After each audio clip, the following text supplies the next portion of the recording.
B ya, karena itu penting ya untuk kalian ketahui. Makanya item-item itu nanti di OSC, karena tindakan ini akan di OSC-kan semuanya, sampai initial assessment pun di OSC-kan semuanya ya. Dia akan ditanya sama penguji secara detail. Kemudian C, sirkulasi cukup banyak ya yang akan dikaji. Perhatikan baik-baik untuk sirkulasi. Apa saja yang dikaji di sirkulasi? Apa saja yang dikaji di sirkulasi? Tekanan darah, kemudian nadi ada dua. Nadi mana saja yang dikaji? Nadi karotis dan radialis. Apakah nadinya lambat? Apakah nadinya cepat? Ya. Tekanan darah, nadi karotis, nadi radial. Kemudian apa namanya?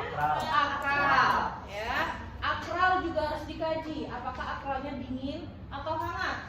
Kemudian selain akral, yang harus dikaji adalah capillary refill time. Capillary refill type. Ya, bukan tes, tidak ada capillary refill test.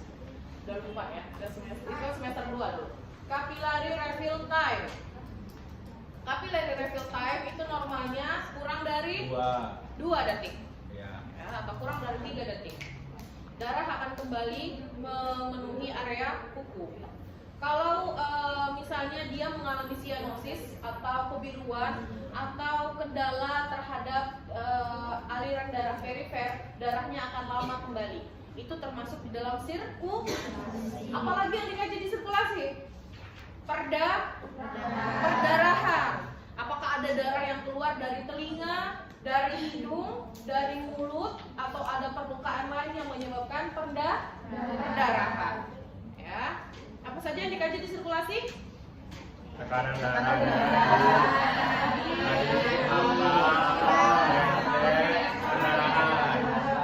Ya, nadi itu ada 2, nadi karotis, nadi radialis, atau misalnya kalau tidak terkaji di area atas bisa juga di nadinya di kaki, nadi brachial. Ya, bisa juga di kaki juga bisa. Kemudian setelah dikaji sirkulasi masuk ke D. D itu apa? Disability itu apa yang dikaji? GCS akan diuraikan satu persatu. Ya. Jadi kalian harus ingat lagi, mata itu apa saja pengkajiannya, verbal itu bagaimana pengkajiannya, setiap nilai apa artinya, ya. Kemudian motorik, mata itu nilainya 4, kemudian verbal nilainya maksimal, motorik, ya itu akan diuraikan satu persatu. Kalian akan dikaji ulang mengenai GCS, ya. Oke, GCS yang di disability. Masuk ke exposure. Apa yang dikaji di bagian exposure? Apa yang dikaji di exposure? Cedera maupun kelainan. Ya, cederanya bisa saja fraktur, dislokasi, ya, atau robekan, itu bisa. Itu dikaji di exposure. Robekan, dislokasi, fraktur, kemudian kelainan-kelainan tulang, ya, bekas operasi, itu semuanya dikaji di exposure.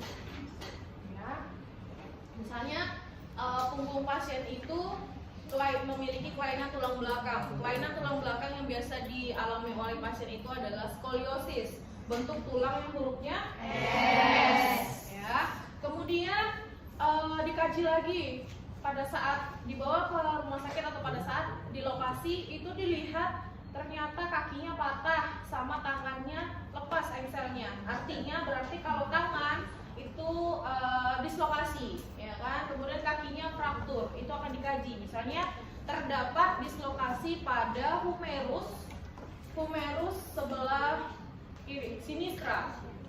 Berarti pengkajian medisnya adalah didapatkan dislokasi pada humerus sebelah sinistra, humerus sinistra.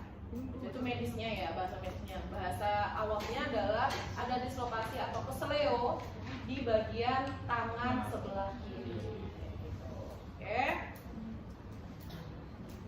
dipahami, udah mulai pusing sampai exposure, banyak ya pengkajiannya ya, jadi harus benar-benar belajar. Ya kalau misalnya pengujinya saya, kalau beda kan pokoknya kalian harus maksimal gitu ya.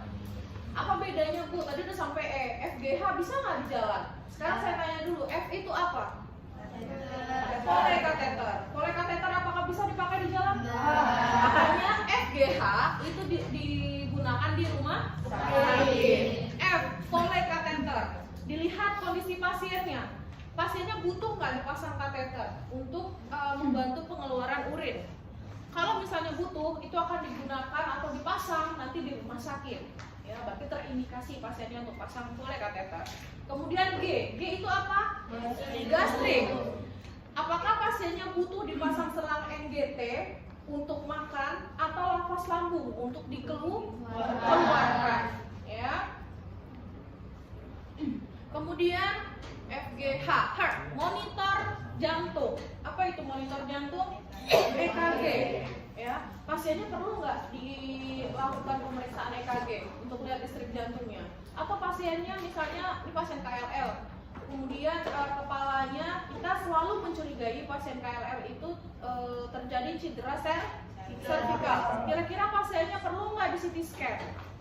Nah, di heart itu, di monitor itu selain EKG itu juga bisa radiologi lainnya, ya isinya ya.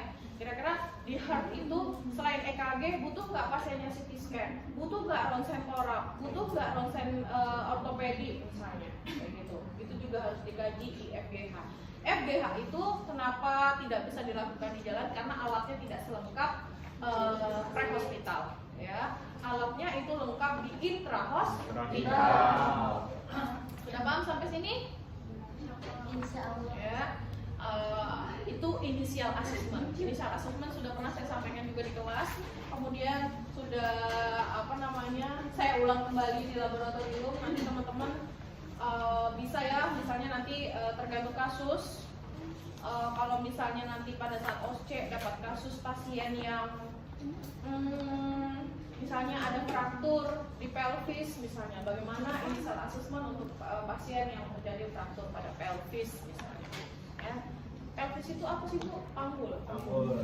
Ini pelvis. Oke. Sudah dirasa sampai sini? Boleh diulang dulu. Initial assessment saya mau coba dengar satu orang. Talita, ulang Talita. Initial assessment dari A sampai H.